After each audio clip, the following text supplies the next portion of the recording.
മാധ്യമപ്രവർത്തകന്റെ മൃതദേഹം സെപ്റ്റിക് ടാങ്കിൽ കണ്ടെത്തിയ സംഭവത്തിൽ പ്രധാന പ്രതി അറസ്റ്റിൽ. NDTVക്ക് വേണ്ടിയടക്കം പ്രവർത്തിച്ചിരുന്ന സ്വതന്ത്ര മാധ്യമപ്രവർത്തകനായ മുകേഷ് ചന്ദ്രകറിന്റെ മൃതദേഹമാണ് കഴിഞ്ഞ ദിവസം കണ്ടെത്തിയത്. മുകേഷിന്റെ അകന്ന ബന്ധുവും കോൺട്രാക്ടറുമായ സുരേഷ് ചന്ദ്രകറാണ് ഇന്നലെ രാത്രി ഹൈദരാബാദിൽ നിന്ന് അറസ്റ്റിലായത്. മുകേഷിന്റെ മരണവിവരം പുറത്തുവന്നതിന് പിന്നാലെ ഇയാൾ ഒളിവിൽ പോയിരുന്നു. ഹൈദരാബാദിലെ തന്റെ ഡ്രൈവറുടെ വസതിയിലാണ് സുരേഷ് ഒളിവിൽ കഴിഞ്ഞതെന്ന് പോലീസ് പറയുന്നുണ്ട്. ഇയാളെ കണ്ടെത്തുന്നതിനായി അന്വേഷണ സംഘം 200 CCTV ഫൂട്ടേജുകളും 300 മൊബൈൽ നമ്പറുകളുമാണ് പരിശോധിച്ചത്. നിലവിൽ സുരേഷിനെ ചോദ്യം ചെയ്തു വരികയാണെന്ന് പോലീസ് അറിയിച്ചു. നേരത്തെ സുരേഷിന്റെ പേരിലുള്ള 4 ബാങ്ക് അക്കൗണ്ടുകൾ മരവിപ്പിക്കുകയും അനധികൃതമായി പണിത നിർമ്മിതി പൊളിക്കുകയും ചെയ്തിരുന്നു. സുരേഷിന്റെ ഭാര്യയെയും കസ്റ്റഡിയിലെടുത്തിട്ടുണ്ട്. ഛത്തീസ്ഗഡിലെ ബാസ്റ്ററിൽ ഒരു കോൺട്രാക്ടറുടെ ഉടമസ്ഥതയിലുള്ള ഷെഡിലെ സെപ്റ്റിക് ടാങ്കിനുള്ളിലാണ് മുകേഷിന്റെ മൃതദേഹം കണ്ടെത്തിയത്. 21 ലക്ഷത്തോളം സന്തുഷ്ടരായ ഉപഭോക്താക്കളും 2 ലക്ഷത്തോളം തിമിര ശസ്ത്രക്രിയകളും പൂർത്തിയാക്കിയ മലബാറിലെ ഏക കണ്ണാശുപത്രി Alsalama eye hospital, hospital road, Perinthalmanna.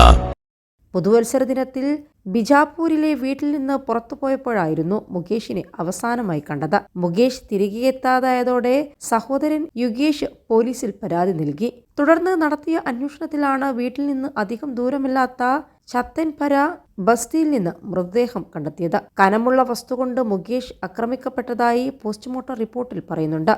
തലയിലും നെഞ്ഞിലും പുറത്തും വയറിലും മാരക മുറിവുകളുണ്ടെന്നും റിപ്പോർട്ടിൽ വ്യക്തമാക്കുന്നുണ്ട്. കയ്യിലെ ടാറ്റുവിലൂടെയാണ് മൃതദേഹം മുകേഷിന്റേതാണെന്ന് തിരിച്ചറിഞ്ഞത്. സംഭവത്തിൽ മുകേഷിന്റെ ബന്ധുക്കളായ ഹൃദേശ് ചന്ദ്രകർ, ദിനേശ് ചന്ദ്രകർ, മഹേന്ദ്ര രാംടെക്കെ എന്നിവർ നേരത്തെ ബിജാപൂരിൽ നിന്ന് അറസ്റ്റിലായിരുന്നു. അത്താഴത്തിനിടെയുണ്ടായ വാക്കുതർക്കത്തിന് പിന്നാലെ ഹൃദേശും മഹേന്ദ്രയും ചേർന്ന് മാധ്യമപ്രവർത്തകനെ ഇരുമ്പുവടി കൊണ്ട് തലക്കടിച്ച് കൊലപ്പെടുത്തുകയായിരുന്നുവെന്നാണ് പോലീസ് വ്യക്തമാക്കുന്നത്.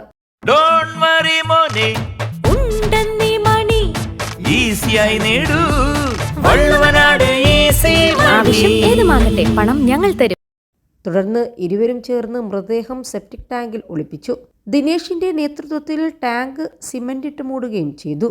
കൊലപാതകത്തിന്റെ മുഖ്യ സൂത്രധാരൻ സുരേഷാണെന്നാണ് പോലീസ് വ്യക്തമാക്കുന്നതും. ഛത്തീസ്ഗഡ് ഉപമുഖ്യമന്ത്രി വിജയ് ശർമ്മ മുകേഷ് ചന്ദ്രകറിന്റെ കൊലപാതകത്തെ ഭയങ്കരവും വേദനാജനകവുമായ സംഭവമാണെന്നും ഇത് തീർത്തും തെറ്റാണെന്നുമാണ് വിശേഷിപ്പിച്ചത്. ഇതിനെതിരെ ശക്തമായ നടപടി സ്വീകരിക്കുമെന്നും അദ്ദേഹം ഉറപ്പു നൽകിയിട്ടുണ്ട്. പ്രസ് അസോസിയേഷനും എഡിറ്റേഴ്സ് ഗിൽഡ് ഓഫ് ഇന്ത്യയും സംഭവത്തെ അപലപിക്കുകയും മാധ്യമപ്രവർത്തകരെ പ്രത്യേകിച്ച് ഫീൽഡ് റിപ്പോർട്ടിംഗിലും അന്വേഷണാത്മക പത്രപ്രവർത്തനത്തിലും ഏർപ്പെട്ടിരിക്കുന്നവരെ സംരക്ഷിക്കാൻ നടപടിയെടുക്കാൻ ഛത്തീസ്ഗഡ് സർക്കാരിനോട് ആവശ്യപ്പെടുകയും ചെയ്തു.